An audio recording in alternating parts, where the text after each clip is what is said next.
On Valentine's Day morning, her phone was still active. Messages were being sent. Plans were being made. But the woman who owned that phone was already gone. At first, nothing looked wrong. The text sounded casual, familiar, almost affectionate. But to the people who knew her best, something felt off. The tone wasn't right. The timing didn't make sense. And the words didn't sound like her. Within hours, the messages stopped completely. No replies, no explanations, just silence. What investigators would soon discover was not a sudden crime of passion, but a slow, tightening pattern of control. A relationship where love blurred into surveillance, where jealousy became possession, and where leaving was treated as betrayal. If you follow cases like this, the ones where the warning signs are visible long before the crime, take a moment to stay with this channel. These stories are slow, detailed, and uncomfortable for a reason. Because this is not just a story about a murder. It's about escalation, about how control disguises itself as concern, and how sometimes the most dangerous lies aren't told in person. They're typed. By the time the truth is uncovered, the phone is still talking, but she never will again. In the winter of 2021, in a small college town outside of Savannah, Georgia, 23-year-old Jada Mercer was living the kind of life that finally felt like it was coming together. She was a senior at Coastal Plains University, finishing her last semester in environmental science. Her calendar was packed with capstone deadlines, internship calls, and the kind of countdown plans seniors make when they can taste graduation. Jada wasn't loud about her goals. She wasn't the type to talk big and move sloppy.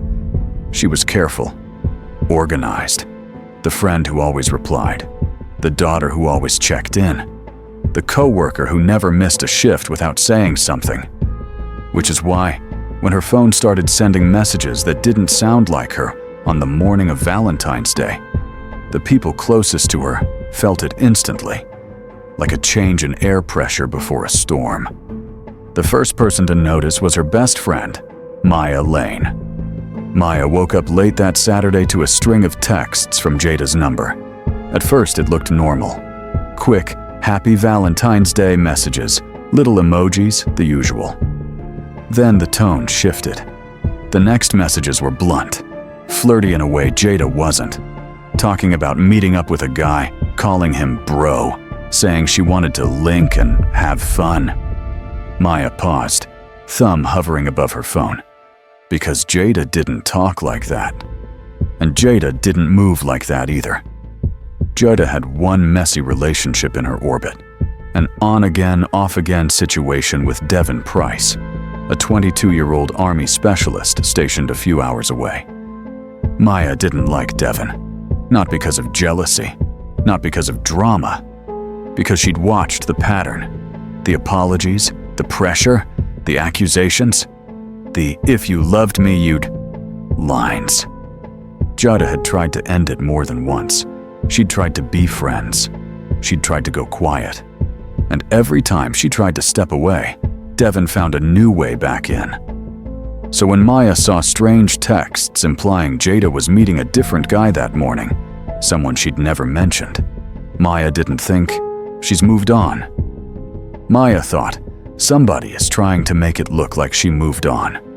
Within an hour, another friend reached out, Terrell Ty Banks, a local barber who knew Jada from the restaurant where she worked. Ty asked the same question Maya was already asking herself. Have you heard from her? Ty had gotten weird messages too. Not exactly the same messages, but weird in the same way.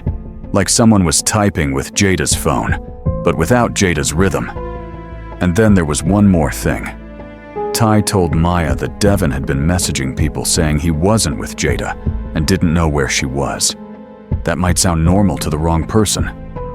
To the right detective, that sounds like preloading a defense. Maya didn't wait. She called Jada's father, Derek Mercer, who lived in Atlanta. Derek was the kind of dad who didn't play games with silence.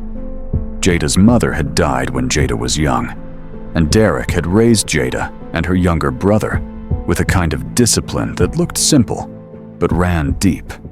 Check in, stay close, stay safe.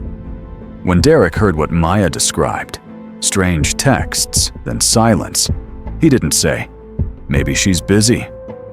He said, "Where does she live?" He called local police and asked them to do a welfare check at Jada's rental house on Linden Row, just off campus. Officers arrived. No answer. The house looked quiet. Too quiet. And Jada's white 2014 Chevy Cruze wasn't there. That's when the case turned. Because missing people can be complicated. But missing people plus missing car plus strange texts, that's a pattern. And patterns are where intelligent detectives start pulling. Derek drove from Atlanta to the coast immediately. When he arrived, he filed a formal missing person report. A task force formed fast: city police, county deputies, and state investigators. And from the beginning, the lead detective did something smart. He didn't start by blaming anyone publicly. He started by mapping truth. Give me last confirmed contact. Give me last confirmed location. Give me who physically saw her. Those are the three questions that separate panic from investigation. Jada's last confirmed location wasn't her own house. It was the home of her boyfriend's aunt on Juniper Ridge Road. According to Devin Price, he and Jada had spent the night there on February 13th. He claimed he saw her leave late the next morning because she had a job interview. But detectives immediately noticed something that didn't fit. Jada's interview was scheduled for mid-morning. If she left around noon like Devin claimed, she wouldn't be heading to an interview. She'd be late enough that the interview was already a missed opportunity.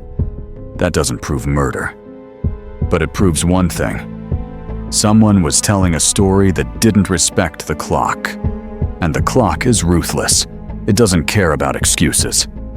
Investigators brought Devin in for questioning and towed his car, a black Toyota Corolla with a thin red stripe detail along the side. They weren't doing it because he was a boyfriend. They were doing it because he was the last confirmed person to see her alive, and his timeline was already drifting. And when your timeline drifts early, a good detective doesn't argue with you. A good detective watches you drift and writes it down. While investigators started their search in widening circles, roads, ditches, campus edges, another piece dropped into place. Jada's car was found only a few blocks from her house, parked like someone wanted it to blend in. But it didn't blend. The front bumper was missing. Mud and debris were packed into the tires, like the car had been forced through rough ground. Inside the car, officers found her wallet, her keys, the kind of things people don't abandon unless they're not the one leaving. But her phone? Gone. And to detectives, that was the loudest silence of all. A phone isn't just a phone. It's a timeline. It's communication. It's control. If someone has your phone, they can buy time. They can send messages. They can create distance between the moment harm happened and the moment people realize it. They can manufacture confusion. And that's exactly what those early Valentine's Day texts looked like. Manufactured confusion. Then Devin did something that made the lead detective go still. 24 hours into the search, Devin told investigators he just remembered that Jada had shared her location with him. He claimed her phone pinged near a commercial strip on Cypress Bend Boulevard, just a short distance from her house. Investigators checked his device, and it wasn't true. Not exactly. The phone had pinged farther south by several minutes, by several blocks, near a drainage corridor off Carver Lane. That's not a tiny mistake. That's a directional mistake. And intelligent detectives know why that matters. If you nudge the search area, you buy yourself a buffer. You push officers away from what you don't want found. You keep helicopters over the wrong trees. You keep boots out of the right brush. So officers went to the correct location and found the phone tucked into the end of a drainage pipe, hidden like someone had pushed it there quickly, like it was thrown away, but with intention. At that point, the task force didn't say it out loud, but everyone felt it. This was no longer a missing person case. This was an evidence case. And evidence cases have gravity. They pull everything toward the truth. The search expanded. Deputies used helicopters when weather allowed. When rain grounded air support, they worked on foot through thick patches of woodland near the county line. Then a deputy saw something that didn't belong. A narrow service path that looked disturbed. Tire marks where there shouldn't be tire marks. Branches snapped low. Brush pressed down like something heavy had passed through. He followed it until the patrol vehicle couldn't go farther due to the mud. Then he kept walking. The deeper he went, the more the terrain looked like it had been forced. Scrapes on trees, vegetation bent and flattened. And then, under a thin cover of limbs and brush, like someone had hidden something in a hurry, he found a young woman's body. Nearby were broken vehicle parts, a bumper section consistent with the kind missing from Jada's Chevy Cruze. The deputy called it in. The scene locked down. The medical examiner was brought in. The autopsy later revealed the cause of death: strangulation, with evidence she'd been struck at least once in the head. Her body had been moved, dragged into position. And in cases like this, strangulation tells investigators something about the offender that bullets don't always reveal. Strangulation is time, pressure, control. It's the kind of violence that lives close to the victim, close enough to see their eyes, close enough to hear their breath change. It's not a robbery gone wrong. It's not accidental. It's deliberate. And now, detectives shifted into prosecution mode. They didn't rush. They built. Because smart prosecutors don't win cases by emotion. They win by structure. And structure starts with behavior patterns. 2 weeks before Jada disappeared, she'd called police after waking to the sound of breaking glass. Her tires had been slashed, bricks thrown through windows, and it wasn't the first time her tires had been damaged overnight. Back then, she'd told officers she didn't know who did it. But now that incident wasn't just property damage. It was escalation. It was intimidation. It was a preview. Detectives arrested Devon initially on that charge: criminal damage to property. It was a strategic move. Because if you can lawfully keep a suspect in custody while you complete the homicide timeline, you reduce your risk of flight, intimidation, and evidence tampering. And within hours, the state upgraded it. Murder charges. But there was a second arrest too. Devon's longtime friend, Jalen Cross, was taken in on charges related to false statements and concealing a death. And that told everyone watching the case exactly what investigators believed. Somebody else knew more than they were saying. Then came the part that breaks cases open, because loyalty has limits. Jalen Cross eventually became the star witness. On the stand, Jalen described a Sunday drive with Devon after church. He said Devon confessed, not with a dramatic speech, with a tired kind of honesty that comes out when someone thinks the worst is already over. According to Jalen, Devon told him he'd met up with Jada on Valentine's night, tried to talk, tried to convince her they were meant to be together.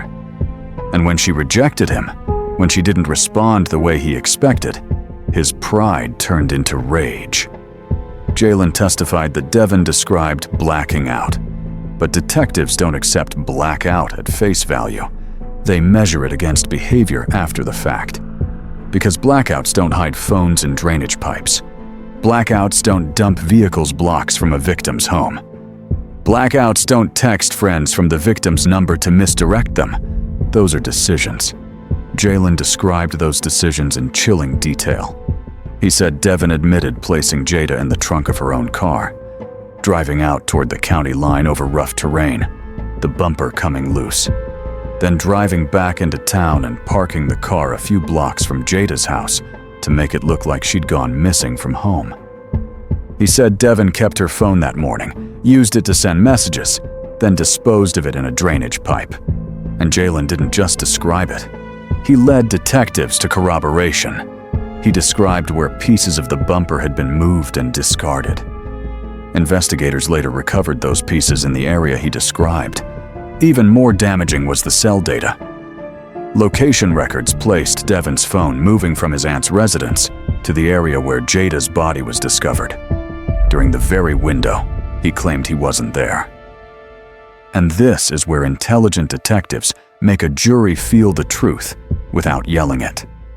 They don't say, "You're lying." They say, "Your phone was accurate all day," until it incriminated you. At trial, the prosecutor boxed Devin into a single question. Either your phone is reliable, or it isn't. Devin tried to have it both ways. He admitted the phone was accurate for everywhere else, then claimed it was inaccurate only for the stretch that placed him in the woods. Selective inaccuracy is a hard sell, because reality isn't that convenient. The prosecutor then brought in another thread, the Valentine's Day texts.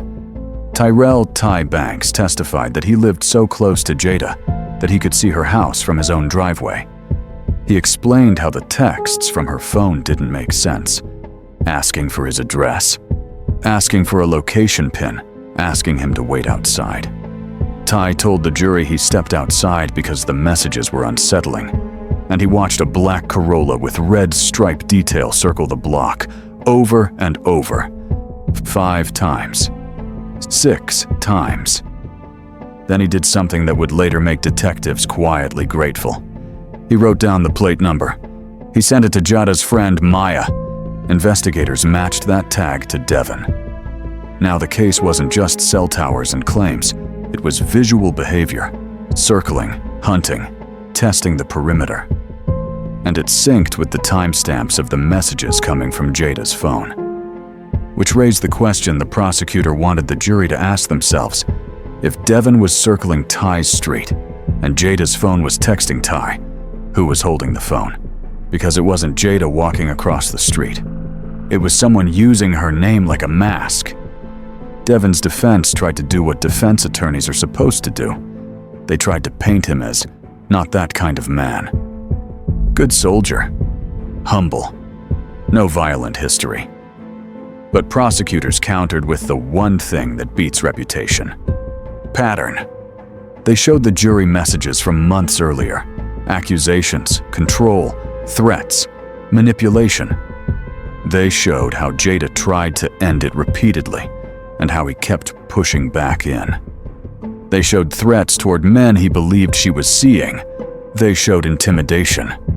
Then they showed escalation into property damage, slashed tires, bricks through windows, after he discovered she had a man staying over. And then they showed the end point. When a person believes another human belongs to them, rejection feels like theft. And some people retaliate like thieves. In closing, the prosecution didn't ask the jury to hate Devin. They asked the jury to understand him, to understand how control masquerades as love, how apologies become a loop, how manipulation isn't always loud. Sometimes it's quiet. Sometimes it's, "I'll hurt myself if you leave." Sometimes it's, "You made me do this." And sometimes it ends with a hand around a throat. The jury deliberated for hours. When they returned, the verdict carried a sharp legal distinction but the same moral weight. They did not convict on the count requiring malice, meaning they were not convinced beyond reasonable doubt that it was premeditated in the way the law defines.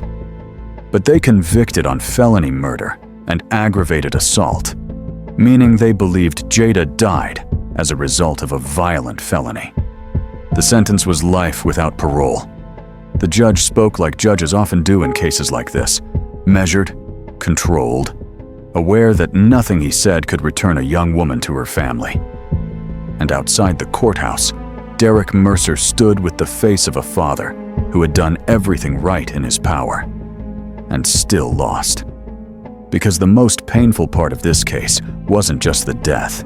It was the slow evidence of control leading up to it. How the warning signs weren't a single explosion. They were a gradual boil, A tire slash here, a window, brick there, a threat framed as emotion, a moment of fear disguised as love. And then, on a morning meant to be soft and sweet, Valentine's Day, Jada's phone sent messages that weren't hers. And the detectives who solved it the way smart detectives always do. They didn't chase drama. They chased consistency. They compared the text tone to her real voice. They tested the boyfriend's timeline against the clock. They followed the phone, not the story. They treated the car like a map. They treated debris like a fingerprint. They used witness behavior, like a license plate typed in real time, to anchor what could have become, he said, she said. And when the case reached trial, it wasn't a single piece of evidence that convicted him. It was the way all the pieces fit together so tightly that the only thing left in the gaps was the truth. Because in the end, a person can lie through their mouth, but they can't easily lie through their phone. They can't lie through a car bumper in the woods. They can't lie through a hidden phone in a drainage pipe. And they definitely can't lie through a pattern of control that escalates until a young woman stops answering forever. If you're listening to this and something about that pattern feels familiar, if jealousy is being sold to you as love, if your boundaries are treated like betrayal, if your freedom is being negotiated like a privilege, take that feeling seriously. Because this case wasn't about a stranger in the dark.